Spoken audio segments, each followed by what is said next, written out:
Bonjour tout le monde, c'est Romilou, j'espère que vous allez bien. Je suis très contente de vous retrouver aujourd'hui. J'ai été un petit peu absente ces derniers jours pour mieux revenir. Et donc voilà, je vous ferai une vidéo par semaine où on verra plein de choses voilà, bien différentes. J'espère que ça va vous plaire. N'hésitez pas, vous verrez donc sur ma page YouTube, j'ai mis mon site. Romilou Guidance et Coaching. Donc vous pouvez cliquer dessus, puis aller voir un petit peu ce qui se passe dedans. Voilà, vous allez découvrir un petit peu ce que je propose. Donc n'hésitez pas à cliquer un peu partout et surtout à me dire qu'est-ce que vous en pensez de ce site. Est-ce que vous le trouvez simple, pas simple? Enfin apparemment j'ai fait quelque chose de très facile. Donc n'hésitez pas à me donner mon avis. Et puis pour celles et ceux qui auront envie de travailler avec moi, que ce soit sur des guidances ou des coachings ou coaching guidance, vous pourrez aller voir. Donc ce sera ouvert à partir du 20 août et donc les rendez-vous seront ouverts à partir du 20 août. Donc pour ceux qui sont sur Paris, région parisienne, on pourra se voir dans le Marais ou alors donc en visio. On peut faire tout ça en visio, il n'y a vraiment aucun problème. Vous verrez qu'il y a un petit appel découverte aussi, donc ça c'est pour échanger, hein, c'est pas pour faire une guidance. Parce qu'il y a déjà des personnes qui ont essayé de me contacter, mais en fait, un appel découverte, c'est pas pour faire une guidance découverte, hein. C'est pour qu'on puisse échanger, voir un petit peu ce que vous attendez de moi, et puis moi, voir si je peux travailler avec vous et vous apporter quelque chose.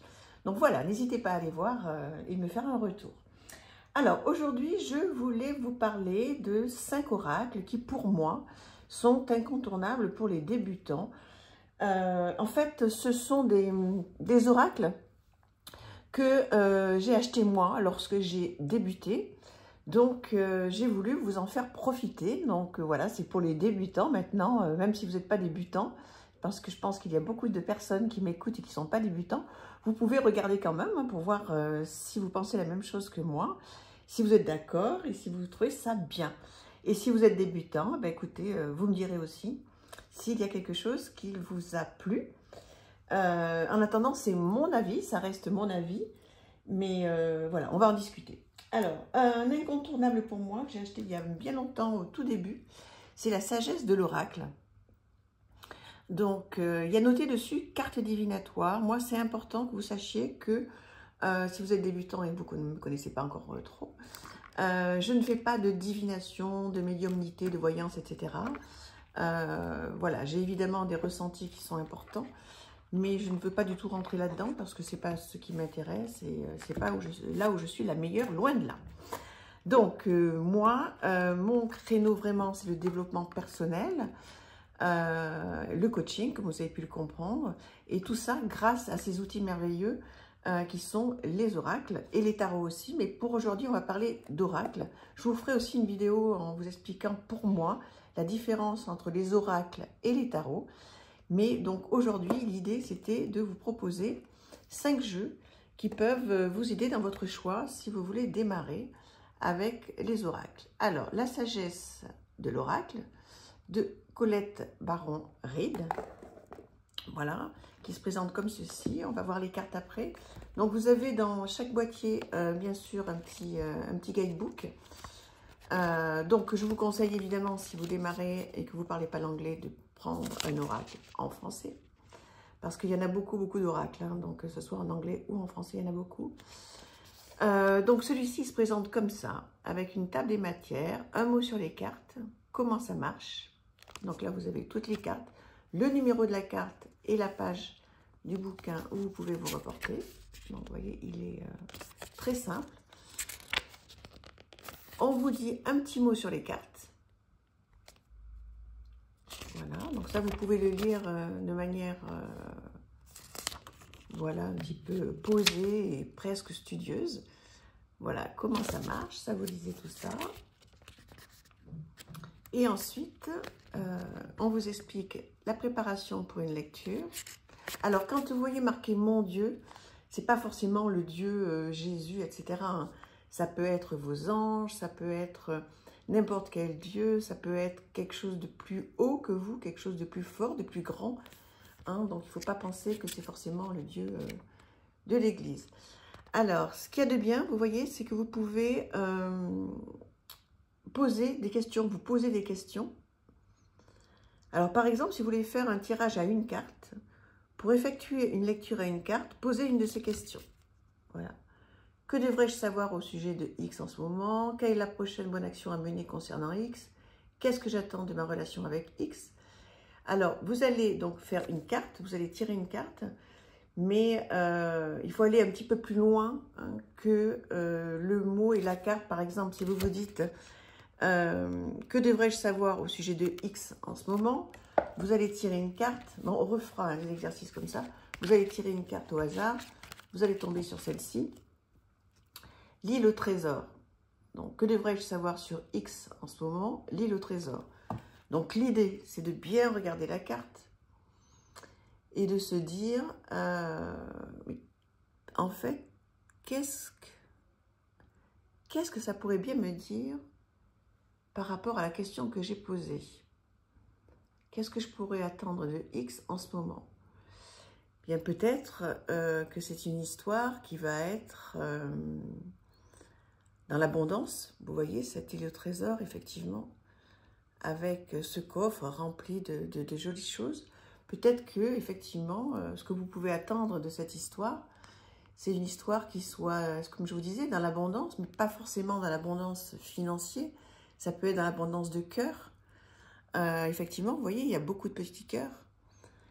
Donc, vous pouvez attendre peut-être de cette personne beaucoup de générosité, ou vous pourriez peut-être en donner, peut-être encore plus.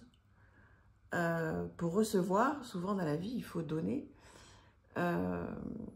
Est-ce que c'est une histoire qui peut voilà, vous faire rêver? Est-ce que vous ne pourriez pas apporter un petit peu de rêve à cette personne? En tous les cas, cette carte, elle est de très bon augure. Elle est très très bonne augure. Par exemple, après, vous vous reportez, vous voyez, donc l'île au trésor, c'est la carte numéro 9. Vous vous reportez au petit bouquin.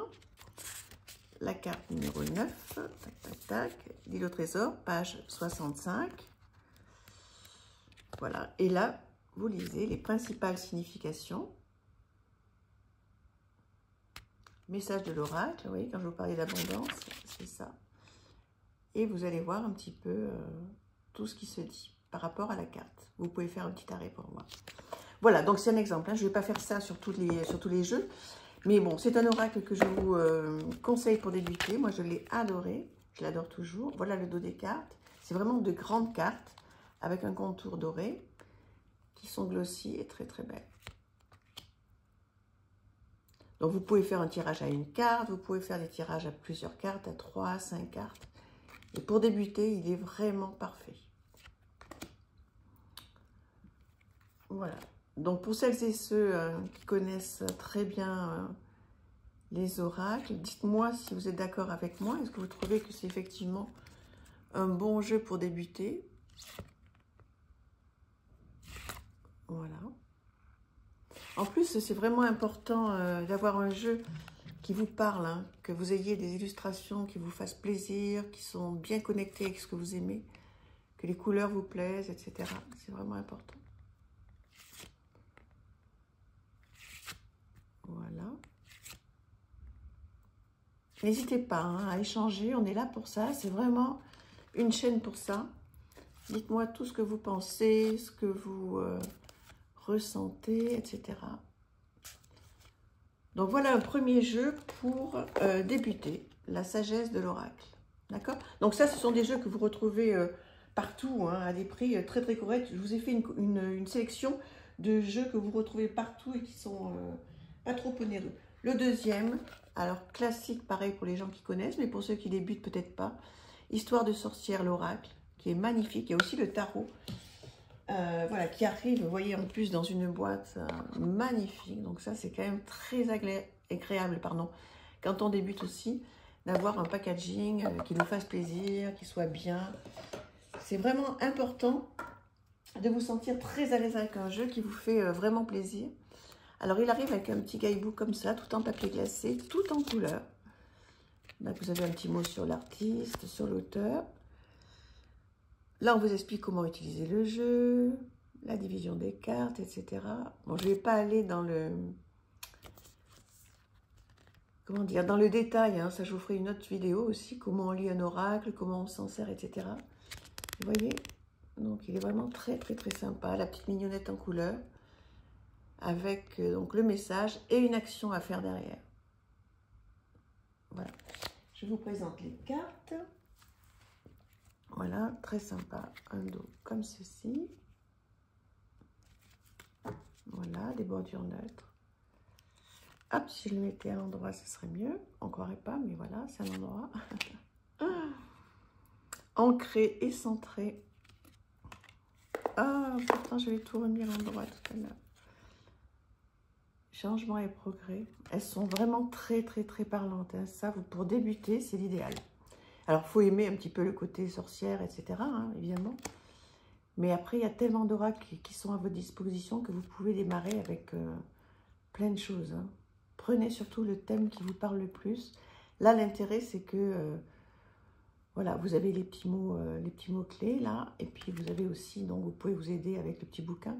Mais les images sont aussi très très parlantes, donc vous pouvez vraiment laisser parler votre intuition.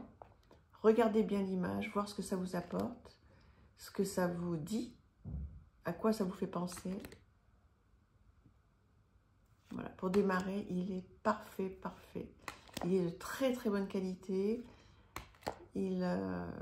Vous voyez, les cartes sont vraiment très très agréables. Elles se mélangent très facilement. C'est top. Donc voilà le deuxième que je vous propose pour débuter. Voilà, voilà. Donc je vous le représente. Histoire de sorcière. Donc vous le trouvez partout, hein, l'oracle. Ensuite, si vous voulez quelque chose qui soit sur le sentimental, vous avez le grand oracle de l'amour, voilà, dont je me suis beaucoup servi, qui est très sympa, qui arrive dans un petit pochon noir, donc ça c'est chouette. Dans une boîte comme ceci, voilà, de très très bonne qualité, hein, des éditions Trajectoire. Avec un tout petit guidebook, là, vous voyez, des petites choses toutes simples, donc un petit mot mot-clé et une petite explication. C'est vraiment tout simple. C'est en couleur, papier glacé. C'est parfait pour démarrer. Un dos comme ceci, rose pâle. Voilà. Et voilà le style donc de carte. Alors vous avez en anglais et en français, hein, le petit mot-clé. Donc ça, c'est hyper facile hein, pour démarrer, pour faire donc des petites guidances amoureuses. C'est l'idéal. Il est vraiment... rien que, de toute façon, l'illustration, là, vous comprenez tout de suite. Vous avez le petit mot-clé et les petits mots dans le... un petit texte dans le livret. C'est l'idéal. Moi, j'ai adoré utiliser cet oracle. Je l'utilise toujours, hein. Pour tout ce qui est sentimental, on peut faire de très très belles guidances quand on démarre avec ce jeu. Voilà, donc là aussi, dites-moi qu'est-ce que vous en pensez, hein, pour celles et ceux qui connaissent bien.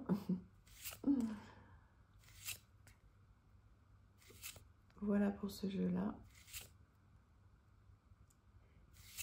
Troisième jeu que je vous propose, vraiment très très chouette. Voilà. Si vous débutez, est-ce que vous pensez que c'est un jeu vers lequel vous pourriez vous tourner ou pas? Est-ce que vous le trouvez suffisamment simple? Je pense que oui, hein. Là, franchement, enfin, c'est mon avis. Un autre, l'oracle de Lana. Donc, je pense qu'on le retrouve aussi facilement. Enfin, moi, quand j'ai débuté, je l'ai eu très, très facilement sur toutes les plateformes. J'ai un petit doute sur le fait qu'on le retrouve aussi facilement que ça. Mais il faudra aller regarder sur les grandes plateformes. Je pense qu'il y a encore, ou même sur Vinted, vous allez le retrouver facilement. Donc, vous avez quelques petites méthodes de tirage et un petit carnet avec juste des petits mots-clés, en fait. Il y a vraiment très peu de choses, mais là aussi, pour démarrer, ça suffit. Ça suffit largement.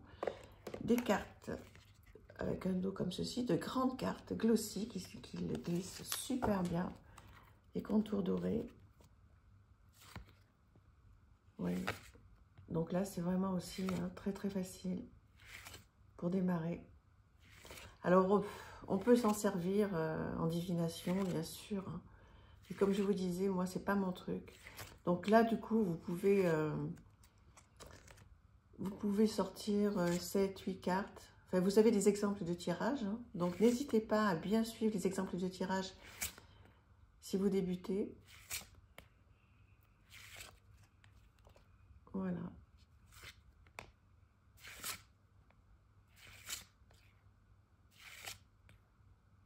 Très, très chouette. J'adore. Je trouve que c'est efficace. C'est... voilà, on ne perd pas de temps. Là, on a des réponses rapidement. Vous voyez, par exemple, si vous voulez faire un exemple de tirage si vous débutez. Donc, toujours, c'est important de poser une question. Hein. Donc, vous vous posez une question. Par exemple, le tirage du prénom. Vous vous appelez Marine, donc vous faites... vous tirez 6 cartes. Ça, c'est pour obtenir un bilan général. Plutôt que de répondre à une question, c'est un bilan général. Moi, c'est ce que je préfère. Donc, vous sortez autant de cartes qu'il y a de lettres dans votre prénom. La première carte à gauche indique souvent la préoccupation principale de la personne, ou encore elle attire l'attention sur un point particulier. Les cartes suivantes s'interprètent une à une et peuvent se regrouper selon la lecture. Donc, en fait, vous vous racontez une histoire, hein, si vous tirez 5-6 cartes comme ça. Voilà, au regard de ce que vous avez comme mots-clés, vous pouvez déjà bien avancer. Mais je vous en ferai hein, des tirages pour vous expliquer pour les débutants si vous voulez. Donc voilà, très très bien ce jeu, l'oracle de Lana. Voilà, si vous voulez débuter.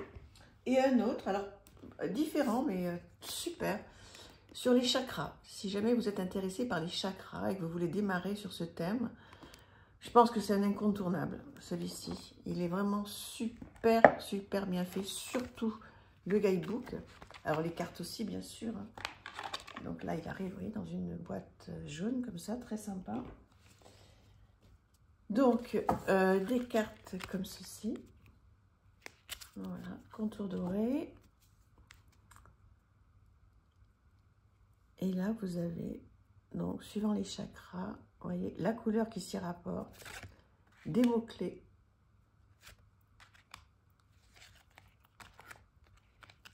On va regarder un petit peu le bouquin.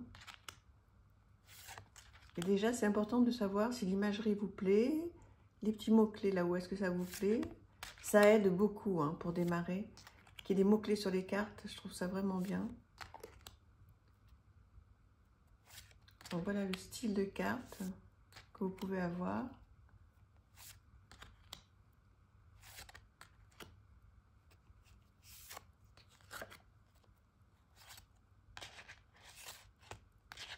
Voilà. Moi, j'ai démarré avec ces 5 jeux, hein, donc c'est pour ça que ça me fait vraiment plaisir aujourd'hui de vous le faire partager. Donc, un sommaire, pareil, hein, le numéro de la carte et puis ça correspond avec la page. Comment utiliser les cartes, surtout qu'est-ce qu'un chakra. Donc là, on vous explique. Les lectures en 5 étapes, les étalements, etc. Donc les étalements, les tirages. Donc, il faut prendre un petit peu le temps quand on débute, hein, de effectivement aller voir ce qu'on propose et lire un petit peu ce qui se passe dans les bouquins. Voilà, c'est vraiment important quand on démarre. Après, bon, c'est peut-être moins important parce qu'on fait un peu au feeling, mais voilà. Et donc, les messages des cartes. Par exemple, là, le chakra racine. On vous explique toute l'interprétation du symbole, le message de la carte.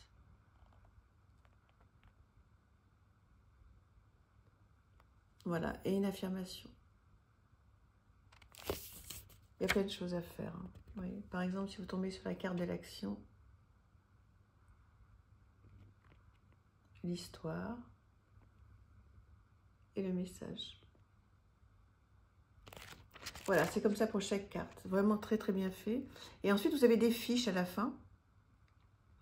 Par exemple, sur le chakra racine, vous avez donc tout le détail. La caractéristique du chakra qui est en bon état et la caractéristique du chakra racine, par exemple, lorsqu'il est en mauvais état. Et donc, comment faire pour se réaligner, etc. Donc, c'est vraiment super. Il y a plein de choses à faire. Voilà, je pense que ça va vous plaire si vous êtes intéressé par les chakras et que vous voulez démarrer avec un oracle qui soit simple, agréable, beau, etc. Donc voilà, donc je vous représente un petit peu tout ça. Donc l'oracle de l'Anna, l'oracle des chakras. Ensuite, je vous avais préparé donc Histoire de sorcière, le grand oracle de l'amour et, hop là, sans tout faire tomber, la sagesse de l'oracle. Voilà ce que je vous propose pour débuter. N'hésitez pas à me dire ce que vous en pensez. J'espère que vous avez passé un très très bon moment et on se retrouve très vite. Je vous embrasse. À bientôt. Merci. Au revoir.